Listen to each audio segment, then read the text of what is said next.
Randy Boggs, Real Surprise Charters, Orange Beach, Alabama. We were talking about some of the more memorable days we've had out here fishing. It's been 15, 18 years ago before Hurricane Ivan. We were out fishing on a 2-day trip, and I had a bunch of older gentlemen on the boat. I think the youngest gentleman I had on the boat was about 78 years old, and had some that were into their late 80s. 2-day tuna fishing trip had been one of their bucket list trips. And we were headed out fishing and had a great day of bottom fishing, and it was about 2 o'clock in the afternoon. It got pretty hot, and the Gulf was really, really calm. Not much going on, so we were headed offshore, and we had everything rigged up to go grouper fishing. And I was riding along, and the water was just really, really mirror slick calm, which you don't see many days in the Gulf like that. And of all things, I happened to spot a beach ball float. And I thought, well, we'll drag the high-speed lures because pelagic fish, wahoos, and dolphins will sometimes hang around floating trash in the Gulf. So I headed toward the beach ball. Well, right as I got close to the beach ball, I realized it was on a contour line on the edge of the continental shelf. And when I got close to the beach ball, I started seeing a lot of fish on the fish finder. So there was nothing under the beach ball, and so I decided to go back and check and see what kind of fish were on this spot. It was in about 230, 240 feet of water.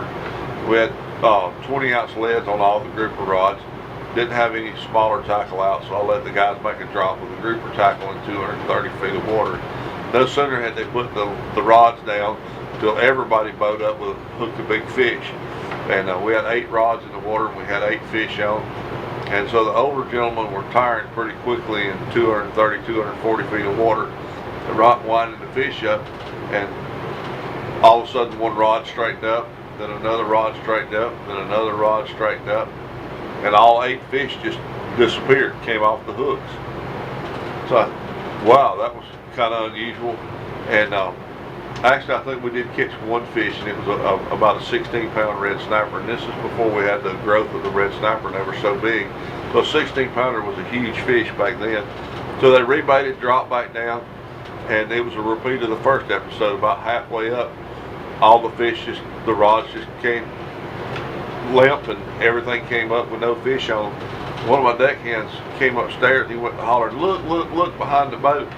And when you look behind the boat, there was a trail of white bellies floating in the water, and it was all red snapper. And the guys were reeling so slow that the fish had actually fallen off the hooks coming up. That hole in their lip was torn so big, and we backed up and we picked up 13 or 14, 16 to 18 pound snapper that had blown up with nitrogen or the barotrauma. The fish's bellies had inflated and all floated off the hook, and we picked up all of our fish floating loose behind the boat before something else got them. So those guys had a great snapper fishing trip. And only had to wind them halfway up and then pick them up off the surface, which is the only time I've ever seen that happen in my life. But that was quite interesting.